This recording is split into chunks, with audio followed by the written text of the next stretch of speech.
इस online video को देखने वालों को मेरा सादर नमस्कार। आज हम कक्षा 6वीं गणित विषय पूर्ण संख्याओं के बारे में अध्ययन करेंगे।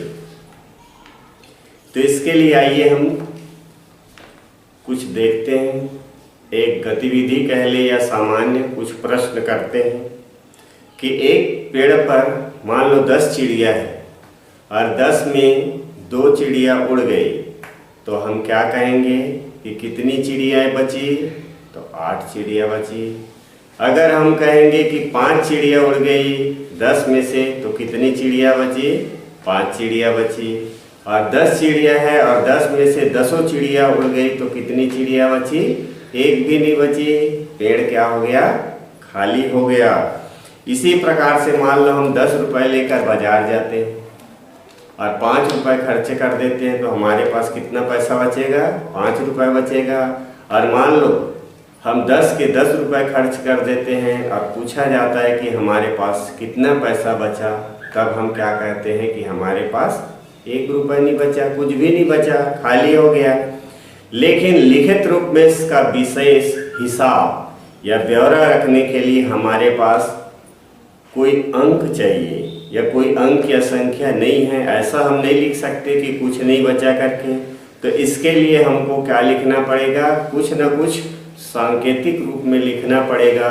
तो इसके लिए हमको किसकी ज़रूरत पड़ती है? शून्य की ज़रूरत होगी। तब शून्य को शामिल करने के पश्चात हिसाब क्या हो जाता है? शून्य में से शून्य अगर चले गया, घट गया, तो कितना बचा? 10 में से 10 गया तो कितना बचा? शून्य बचा। 20 में 20 घट गया तो कितना बचा? शून्य बचा। तो इस प्रकार से हमने देखा कि शून्य सहित जितने भी प्राकृतिक संख्याएं हैं उन सभी को क्या कहा जाता है? पूर्ण संख्या कहा जाता है। तो पूर्ण संख्या कहाँ से स्टार्ट होगा? 0 से। 0, 1, 2, 3, 4, 5, 6, 7, 8, 9, 10। इस प्रकार से इसको क्या कहा जाएगा? पूर्ण संख्या कहा जाएगा। तो पूर्ण संख्या को हम I से प्रदर्शित करते हैं या इसको W से भी प्रदर्शित करते हैं।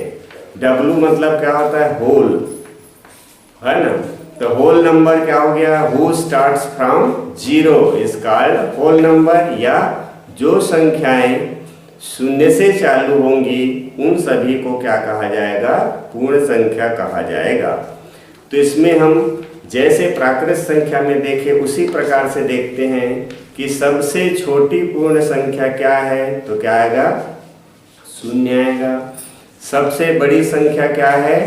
तो कोई भी नहीं है। अगर पूछा जाता है कि कौन सी संख्या प्राकृत संख्या है या कौन सी संख्या पूर्ण संख्या है, तो इसको कैसे बताएंगे? अगर 1 क्या है पूछा जाएगा तो 1 क्या है? प्राकृत संख्या भी है और पूर्ण संख्या भी है। 10 को पूछा जाएगा तो प्राकृत संख्या भी है और पूर्ण संख्या भी है। और 0 क्या है? पूर्ण संख्या है परंतु वो प्राकृत संख्या नहीं है। तो 0 क्या है? पूर्ण संख्या है लेकिन प्राकृत संख्या नहीं है। और बाकी 0 को छोड़ के जितने भी है वो सभी पूर्ण संख्याएं भी है और प्राकृत संख्याएं भी है।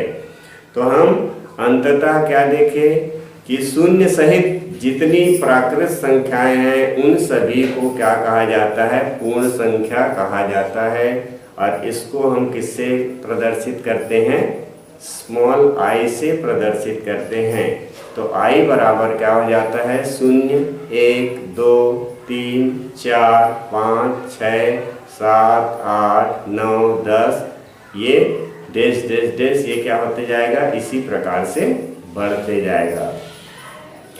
तो हम अब प्राकृत संख्या और पूर्ण संख्या के बारे में जान चुके कि प्राकृत संख्या कहाँ से स्टार्ट होती है? 1 से स्टार्ट होती है। और पूर्ण संख्या कहाँ से स्टार्ट होती है? 0 से स्टार्ट होती है। धन्यवाद।